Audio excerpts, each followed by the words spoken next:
Welcome dear students. Bismillahirrahmanirrahim. Let's start our October-November 2025's papers questions which are related to your electricity portion. क्योंकि electricity के हमने May June के questions कर लिए थे MCQ portion के और अभी MCQs and theory portion of October-November is pending on my channel. So बिस्मिल्लाह पढ़ के स्टार्ट करते हैं. As you guys can see that it's the extended variant and आप सबको कोर्स कोड तो पता ही होगा. It's 0625. Let's एक ओवरव्यू के लिए या एक रिव्यू के लिए मैंने आपके लिए कोर्स कोड भी यहाँ पे मेंशन कर दिया है and it's 2 variant. So let's start from the questions of electricity portion. It's starting from question number 25. So बिस्मिल्लाह पढ़ते हैं और question number 25 से onward हम इसको start करते हैं. अच्छा जी.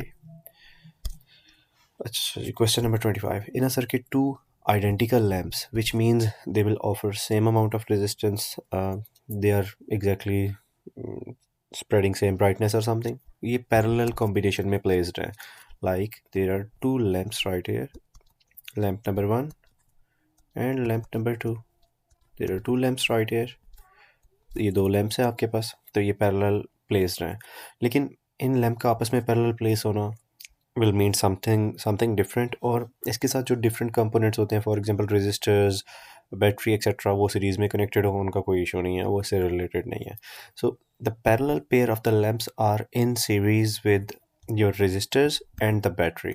That's absolutely all right. जैसे मैंने अभी मेंशन किया था, the battery does 120 joule of work for 50 coulomb charge, okay, around the circuit for the time t. बेटा मैंने जैसे अभी पहले मेंशन कर दिया है कि parallel combination and series combination का यहाँ पे with respect to different component उसको हम डिस्कस नहीं करेंगे because it's not the part of the question. अब right here the battery does 120 joule of work done for moving 50 coulomb charge around the circuit. Okay तो ये आपको यहाँ पे एक दो डेफिनेशंस हैं बेसिकली जो इसके अंदर यूज़ हो रही हैं. अभी let me complete the statement of the question, उसके बाद मैं दोनों डेफिनेशंस को भी रिव्यू कर देता हूँ क्विकली. जो दो लैम्प्स हैं उनमें से each lamp will use 40 joule of work done for moving the charge and passes through the time t. All right, you need to calculate EMF, and EMF is denoted by capital E right here, and potential difference is denoted by capital V right here in one lamp. Just keep one thing in your mind, keep this thing in your mind, okay. Which statement about E and V is the correct one? तो बच्चों दो terms हैं. सबसे पहले क्या क्या terms हैं? एक है EMF एंड सेकंड है पोटेंशियल डिफरेंस. सो सबसे पहले पोटेंशियल डिफरेंस एंड EMF दोनों को डिफाइन कर लेते हैं. EMF stands for what? Energy supplied to unit charge by the cell to move across the whole circuit. ये सर्किट की प्रॉपर्टी है. EMF क्या करती है? पूरे सर्किट के अंदर जो चार्ज फ्लो होता है उसको एनर्जी सप्लाई करती है, उसको इतनी एनर्जी इतना पुश देती है कि वो पूरे सर्किट में इजीली रोटेट कर सकता है, मूव कर सकता है. जबकि पोटेंशियल डिफरेंस क्या होता है?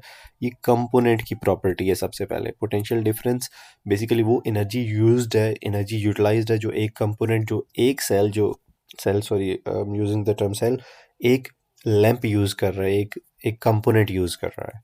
अच्छा जी, let's get back to the statement of the question. अब इसमें वर्क डन की वैल्यू है, work done equals to energy transfer. आप सबको पता है, या हम जनरल फिजिक्स के अंदर भी इसका रेफरेंस देते हैं. So battery does 120 joule of work done. तो वर्क डन लिखिए, एनर्जी लिखिए, it's all right. So I am just writing the energy because we have studied about the energy right here. It's 120 joule in moving 50 coulomb charge, which means charge is given to you. Charge को denote करते हैं Q से.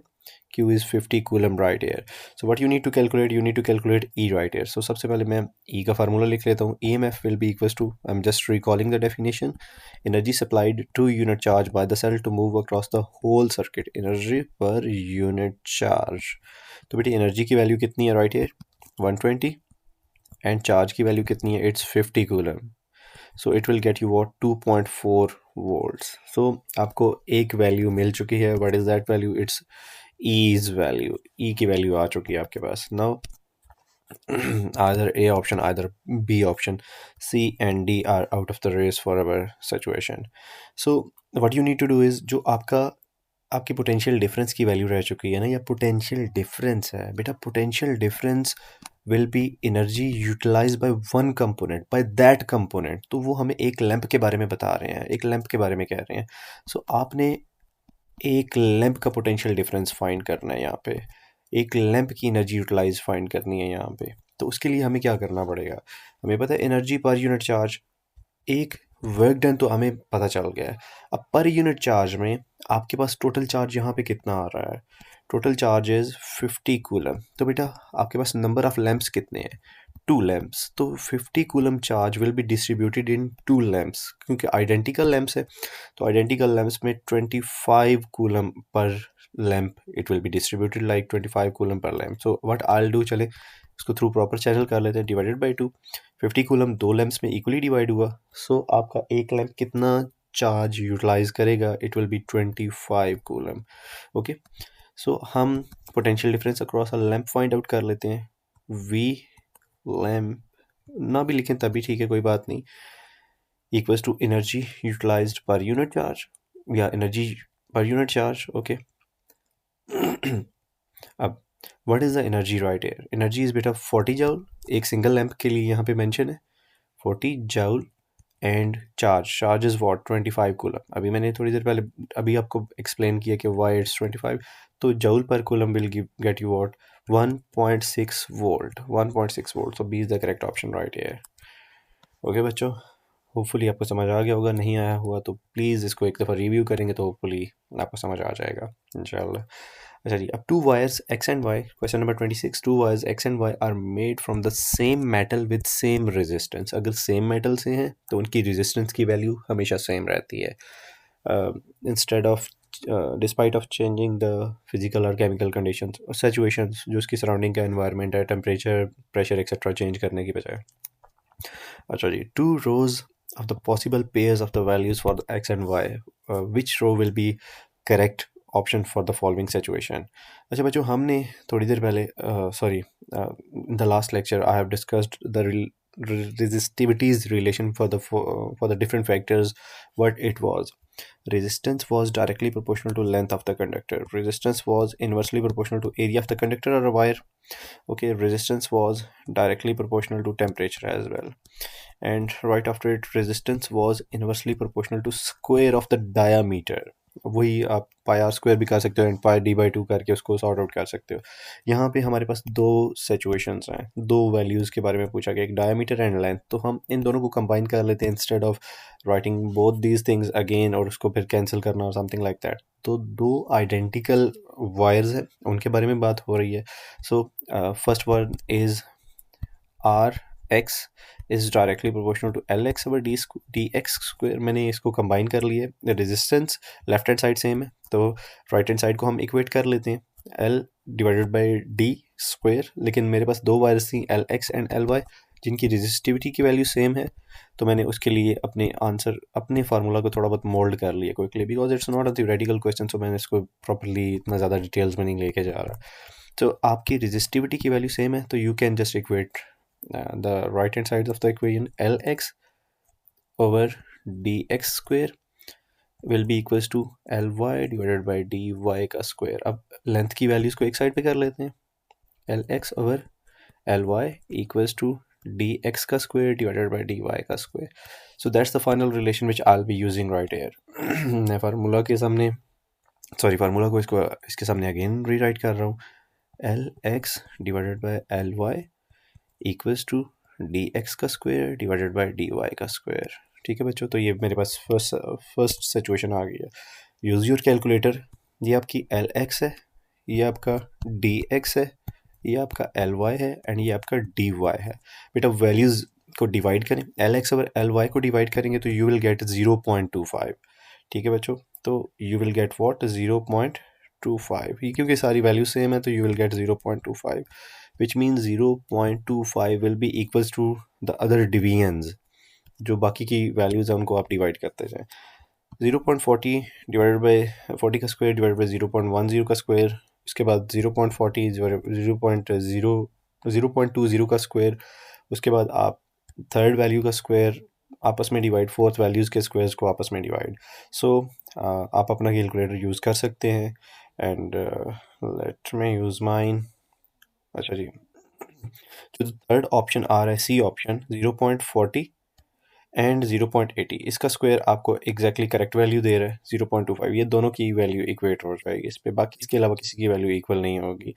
If you want to solve you have to solve 0.40 का square divided bye 0.10 का square. चलो मैं एक आध स्क्वायर कैलकुलेट करके दे देता हूँ आपको। 0.40 square divided bye 0.10 square, sorry square, ठीक है बच्चों।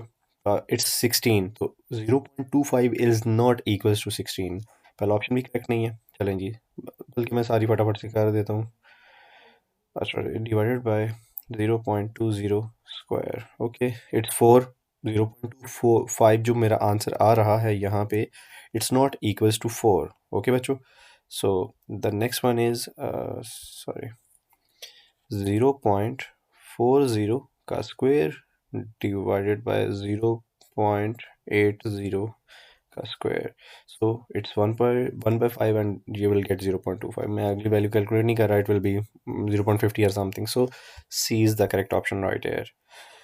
अच्छा जी, the next question right here is which circuit contains the LDR या light dependent resistors symbol right here।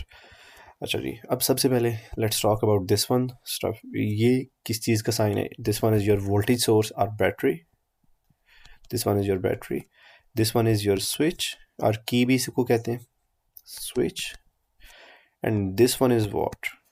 It's rheostat, okay it's variable resistor. Okay बच्चों, तो it's not L D R, okay A is not a correct option. So again this one is thermistor,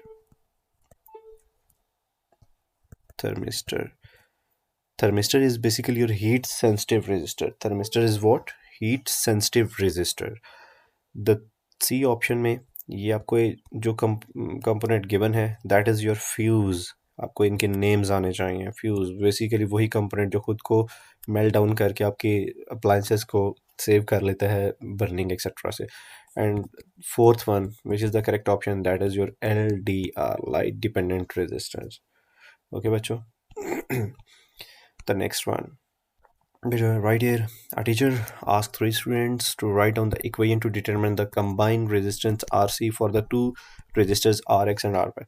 but whenever there will be a question of combined resistors, तो इसके लिए आप combinations को ज़रूर consider करते हो कि which type of combination right here is. अगर आपके पास सीरीज कॉम्बिनेशन है, देर आर टू कॉम्बिनेशंस, चले मैं लिख देता हूँ। First one is series combination.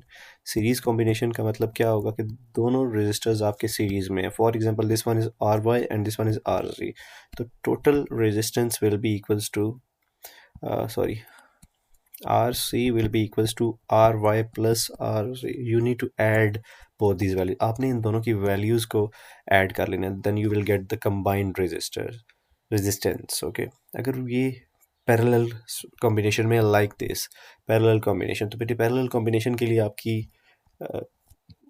Combined resistor की वैल्यू क्या होगी? ओके क्या वैल्यू हो सकती है जी?